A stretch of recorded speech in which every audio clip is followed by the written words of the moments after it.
Madam President, Mr. Secretary General, world leaders, ambassadors, and distinguished delegates, 1 year ago I stood before you for the first time in this grand hall. I addressed the threats facing our world, and I presented a vision to achieve a brighter future for all of humanity. Today I stand before the United Nations General Assembly to share the extraordinary progress we've made. In less than 2 years, my administration has accomplished more than almost any administration in the history of our country. America's so true.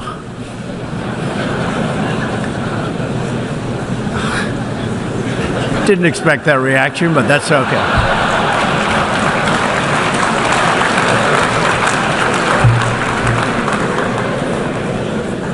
America's economy is booming like never before. Since my election, we've added $10 trillion in wealth.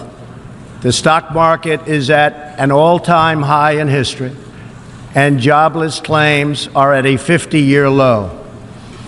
African American, Hispanic American, and Asian American unemployment have all achieved their lowest levels ever recorded.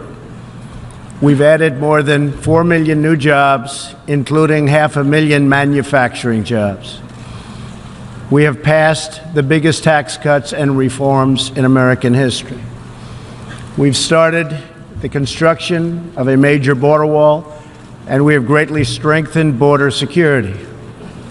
We have secured record funding for our military, $700 billion this year and $716 billion next year.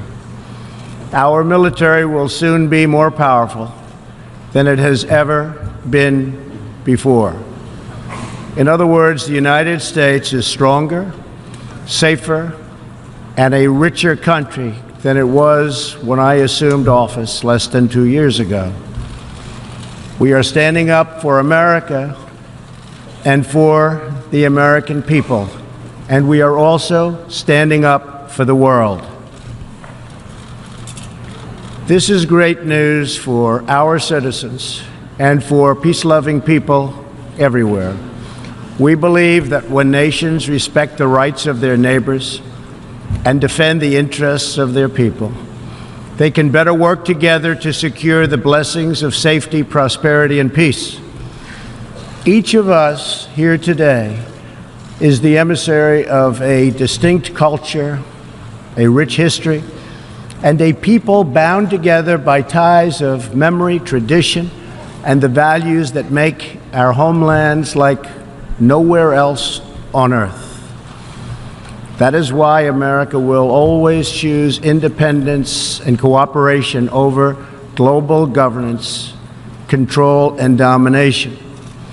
I honor the right of every nation in this room to pursue its own customs, beliefs, and traditions. The United States will not tell you how to live or work or worship. We only ask that you honor our sovereignty in return. From Warsaw to Brussels to Tokyo to Singapore, it has been my highest honor to represent the United States abroad. I have forged close relationships and friendships and strong partnerships with the leaders of many nations in this room, and our approach has always yielded incredible change. With support from many countries here today, we have engaged with North Korea to replace the specter of conflict with a bold and new push for peace. In June, I traveled to Singapore to meet face-to-face with North Korea's leader, Chairman Kim Jong-un. We had highly productive conversations and meetings, and we agreed that it was in both countries' interest to pursue the denuclearization of the Korean Peninsula. Since that meeting, we have already seen a number of encouraging measures that few could have imagined only a short time ago. The missiles and rockets are no longer flying in every direction. Nuclear testing has stopped. Some military facilities are already being dismantled. Our hostages have been released, and as promised, the remains of our fallen heroes are being returned home to lay at rest in American soil. I would like to thank Chairman Kim for his courage and for the steps he has taken, though much work remains to be done. The sanctions will stay in place until denuclearization occurs. I also want to thank the many member states who helped us reach this moment, a moment that is actually far greater than people would understand, far greater, but for also their support and the critical support that we will all need going forward. Special thanks to President Moon of South Korea, Prime Minister Abe of Japan, and President Xi of China.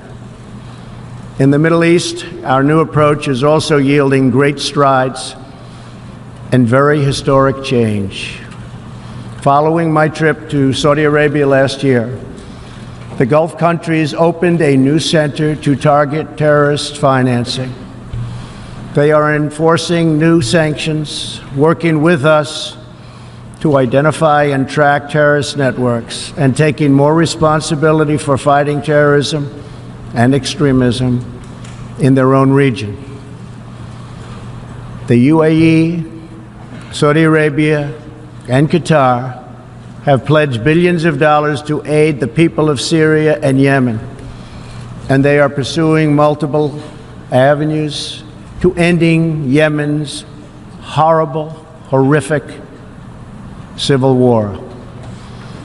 Ultimately, it is up to the nations of the region to decide what kind of future they want for themselves and their children. For that reason, the United States is working with the Gulf Cooperation Council, Jordan, and Egypt to establish a regional strategic alliance so that Middle Eastern nations can advance prosperity, stability, and security across their home region. Thanks to the United States military and our partnership with many of your nations, I am pleased to report that the bloodthirsty killers known as ISIS have been driven out from the territory they once held in Iraq and Syria. We will continue to work with friends and allies to deny radical Islamic terrorists any funding, territory, or support, or any means of infiltrating our borders. The ongoing tragedy in Syria is heartbreaking. Our shared goals must be the de-escalation of military conflict, along with a political solution that honors the will of the Syrian people. In this vein, we urge the United Nations-led peace process be reinvigorated. But rest assured, the United States will respond if chemical weapons are deployed by the Assad regime. I commend the people of Jordan and other neighboring countries for hosting refugees from this very brutal civil war. As we see in Jordan, the most compassionate policy is to place refugees as close to their homes as possible, to ease their eventual return to be part of the rebuilding process. This approach also stretches finite resources to help far more people, increasing the impact of every dollar spent. Every solution to the humanitarian crisis in Syria must also include a strategy to address the brutal regime that has fueled and financed it, the corrupt dictatorship in Iran. Iran's leaders sow chaos, death, and destruction. They do not respect their neighbors or borders, or the sovereign rights of nations. Instead, Iran's leaders plunder the nation's resources to enrich themselves and to spread mayhem across the Middle East and far beyond. The Iranian people are rightly outraged that their leaders have embezzled billions of dollars from Iran's treasury, seized valuable portions of the economy, and looted the people's religious endowments, all to line their own pockets and send their proxies to wage war. Not good. Iran's neighbors have paid a heavy toll for the region's agenda of aggression and expansion. That is why so many countries in the Middle East strongly supported my decision to withdraw the United States from the horrible 2015 Iran nuclear deal and reimpose nuclear sanctions. The Iran deal was a windfall for Iran's leaders. In the years since the deal was reached, Iran's military budget grew nearly 40%. The dictatorship used the funds to build nuclear-capable missiles, increase internal repression, finance terrorism, and fund havoc and slaughter in Syria and Yemen. The United States has launched a campaign of economic pressure to deny the regime the funds it needs to advance its bloody agenda. Last month, we began reimposing hard-hitting nuclear sanctions that have been lifted under the Iran deal. Additional sanctions will resume November 5th, and more will follow. And we are working with countries that import Iranian crude oil to cut their purchases substantially. We cannot allow the world's leading sponsor of terrorism to possess the planet's most dangerous weapons. We cannot allow a regime that chants death to America and that threatens Israel with annihilation to possess the means to deliver a nuclear warhead to any city on earth. Just can't do it.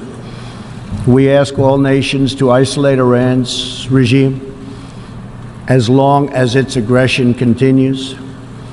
And we ask all nations to support Iran's people as they struggle to reclaim their religious and righteous destiny. This year, we also took another significant step forward in the Middle East in recognition of every sovereign state to determine its own capital. I moved the U.S. Embassy in Israel to Jerusalem. The United States is committed to a future of peace and stability in the region, including peace between the Israelis and the Palestinians. That aim is advanced, not harmed, by acknowledging the obvious facts.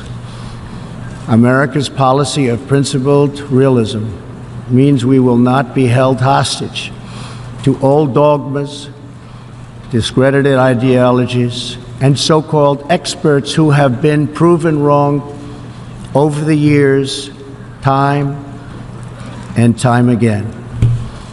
This is true not only in matters of peace, but in matters of prosperity. We believe that trade must be fair and reciprocal. The United States will not be taken advantage of any longer.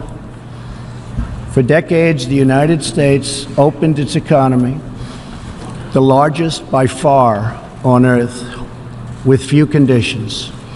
We allowed foreign goods from all over the world to flow freely across our borders. Yet, other countries did not grant us fair and reciprocal access to their markets in return. Even worse, some countries abused their openness to dump their products subsidize their goods, target our industries, and manipulate their currencies to gain unfair advantage over our country. As a result, our trade deficit ballooned to nearly $800 billion a year. For this reason, we are systematically renegotiating broken and bad trade deals. Last month, we announced a groundbreaking U.S.-Mexico trade agreement. And just yesterday, I stood with President Moon to announce the successful completion of the brand new U.S.-Korea trade deal. And this is just the beginning. Many nations in this hall will agree that the world trading system is in dire need of change.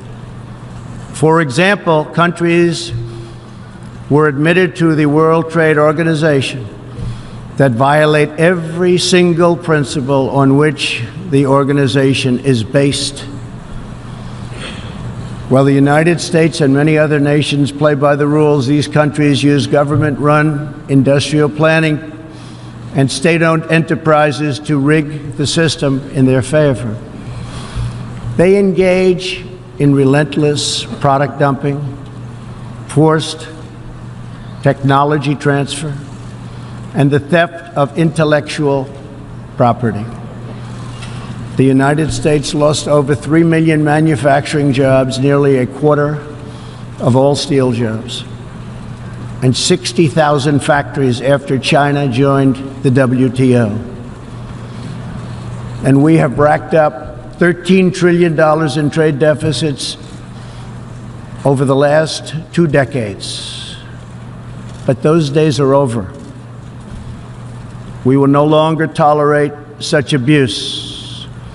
We will not allow our workers to be victimized, our companies to be cheated, and our wealth to be plundered and transferred. America will never apologize for protecting its citizens. The United States has just announced tariffs on another $200 billion in Chinese-made goods, for a total so far of $250 billion. I have great respect and affection for my friend, President Xi, but I have made clear our trade imbalance is just not acceptable. China's market distortions and the way they deal cannot be tolerated. As my administration has demonstrated, America will always act in our national interests. I spoke before this body last year and warned that the UN Human Rights Council had become a grave embarrassment to this institution, shielding egregious human rights abusers while bashing America and its many friends. Our ambassador to the United Nations, Nikki Haley, laid out a clear agenda for reform, but despite reported and repeated warnings, no action at all was taken. So the United States took the only responsible course. We withdrew from the Human Rights Council, and we will not return until real reform is enacted. For similar reasons, the United States will provide no support in recognition to the International Criminal Court. As far as America is concerned, the ICC has no jurisdiction, no legitimacy, and no authority. The ICC claims near universal jurisdiction over the citizens of every country, violating all principles of justice, fairness, and due process. We will never surrender America's sovereignty to an unelected, unaccountable global bureaucracy. America is governed by Americans. We reject the ideology of globalism, and we embrace the doctrine of patriotism. Around the world, responsible nations must defend against threats to sovereignty, not just from global governments, but also from other new forms of coercion and domination. In America, we believe strongly in energy security for ourselves and for our allies. We have become the largest energy producer anywhere on the face of the earth. The United States stands ready to export our abundant, affordable supply of oil, clean coal, and natural gas. OPEC and OPEC nations are, as usual, ripping off the rest of the world, and I don't like it. Nobody should like it. We defend many of these nations for nothing, and then they take advantage of us by giving us high oil prices. Not good. We want them to stop raising prices. We want them to start lowering prices, and they must contribute substantially to military protection from now on. We are not going to put up with it, these horrible prices, much longer. Reliance on a single foreign supplier can leave a nation vulnerable to extortion and intimidation. That is why we congratulate European states such as Poland for leading the construction of a Baltic pipeline so that nations are not dependent on Russia to meet their energy needs. Germany will become totally dependent on Russian energy if it does not immediately change course.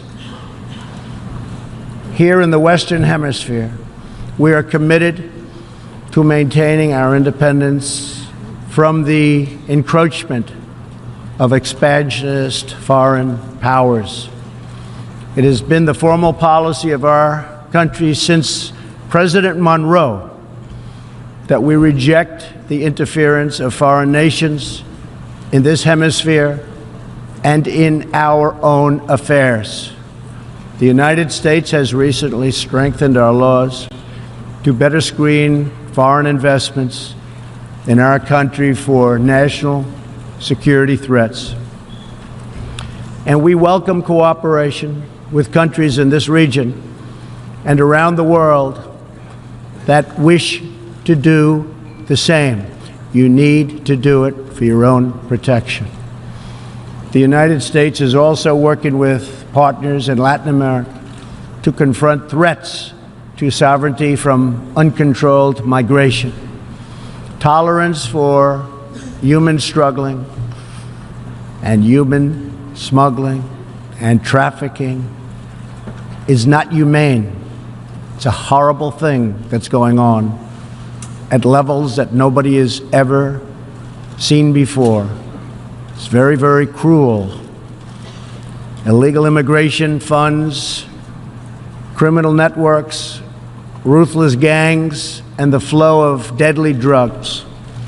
Illegal immigration exploits vulnerable populations, hurts hardworking citizens, and has produced a vicious cycle of crime, violence, and poverty. Only by upholding national borders, destroying criminal gangs, can we break this cycle and establish a real foundation for prosperity. We recognize the right of every nation in this room to set its own immigration policy in accordance with its national interests, just as we ask other countries to respect our own right to do the same, which we are doing. That is one reason the United States will not participate in the new global compact on migration. Migration should not be governed by an international body unaccountable to our own citizens. Ultimately, the only long-term solution to the migration crisis is to help people build more hopeful futures in their home countries, make their countries great again. Currently, we are witnessing a human tragedy as an example, in Venezuela. More than 2 million people have fled the anguish inflicted by the socialist Maduro regime and its Cuban sponsors. Not long ago, Venezuela was one of the richest countries on earth. Today, socialism has bankrupted the oil-rich nation and driven its people into abject poverty. Virtually everywhere socialism or communism has been tried, it has produced suffering, corruption, and decay. Socialism's thirst for power leads to expansion, incursion, and oppression. All nations of the world should resist socialism and the misery that it brings to everyone. In that spirit, we ask the nations gathered here to join us in calling for the restoration of democracy in Venezuela. Today we are announcing additional sanctions against the repressive regime, targeting Maduro's inner circle and close advisors. We are grateful for all of the work the United Nations does around the world to help people build better lives for themselves and their families. The United States is the world's largest giver in the world by far of foreign aid, but few give anything to us. That is why we are taking a hard look at U.S. foreign assistance. That will be headed up by Secretary of State Mike Pompeo. We will examine what is working, what is not working, and whether the countries who receive our dollars and our protection also have our interests at heart. Moving forward, we are only going to give foreign aid to those who respect us and, frankly, are our friends. And we expect other countries to pay their fair share for the cost of their defense. The United States is committed to making the United Nations more effective and accountable. I have said many times that the United Nations has unlimited potential. As part of our reform effort, I have told our negotiators that the United States will not pay more than 25% of the UN peacekeeping budget. This will encourage other countries to step up, get involved, and also share in this very large burden. And we are working to shift more of our funding from assessed contributions to voluntary, so that we can target American resources to the programs with the best record of success.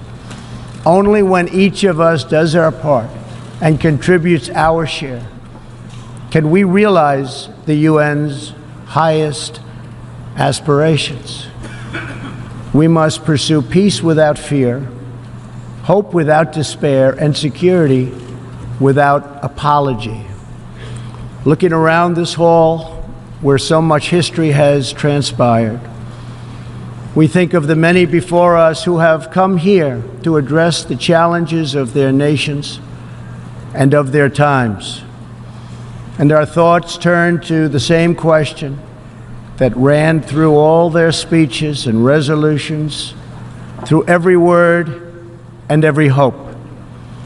It is the question of what kind of world will we leave for our children, and what kind of nations they will inherit. The dreams that fill this hall today are as diverse as the people who have stood at this podium, and as varied as the countries represented right here in this body are. It really is something. It really is great, great history. There is India, a free society, over 1 billion people, successfully lifting countless millions out of poverty and into the middle class. There is Saudi Arabia, where King Salman and the Crown Prince are pursuing bold new reforms. There is Israel, proudly celebrating its 70th anniversary as a thriving democracy in the Holy Land. In Poland, the great people are standing up for their independence, their security, and their sovereignty. Many countries are pursuing their own unique visions, building their own hopeful futures, and chasing their own wonderful dreams of destiny, of legacy, and of a home. The whole world is richer. Humanity is better because of this beautiful constellation of nations, each very special, each very unique, and each shining brightly in its part of the world.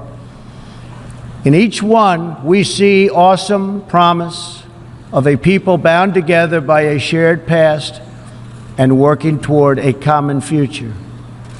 As for Americans, we know what kind of future we want for ourselves.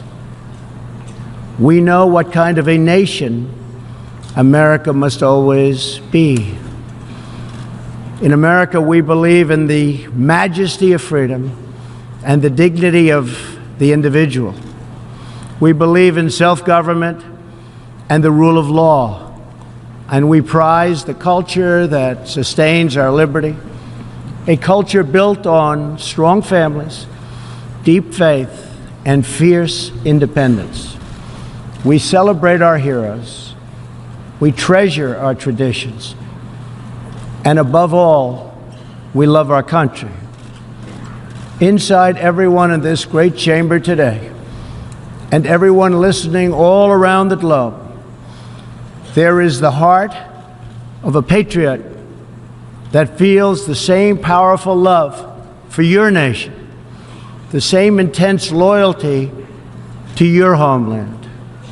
The passion that burns in the hearts of patriots and the souls of nations has inspired reform and revolution, sacrifice and selflessness, scientific breakthroughs, and magnificent works of art.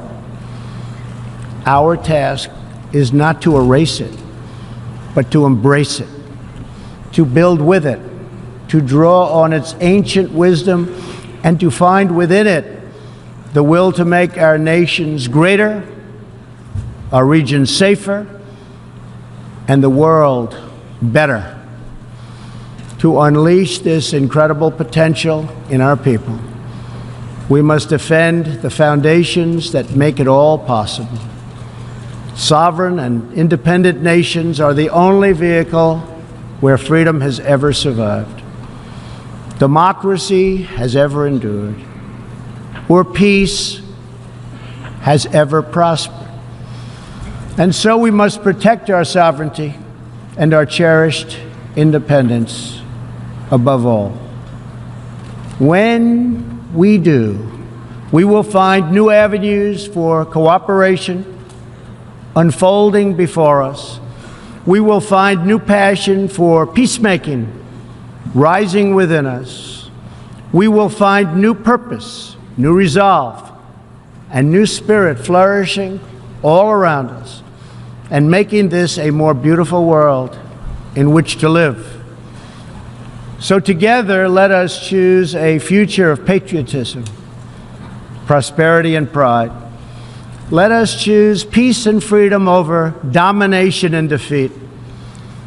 And let us come here to this place to stand for our people and their nations, forever strong, forever sovereign, forever just, and forever thankful for the grace and the goodness and the glory of God. Thank you, God bless you, and God bless the nations of the world. Thank you very much. Thank you. On behalf of the General Assembly, I wish to thank the President of the United States of America for the statement just made.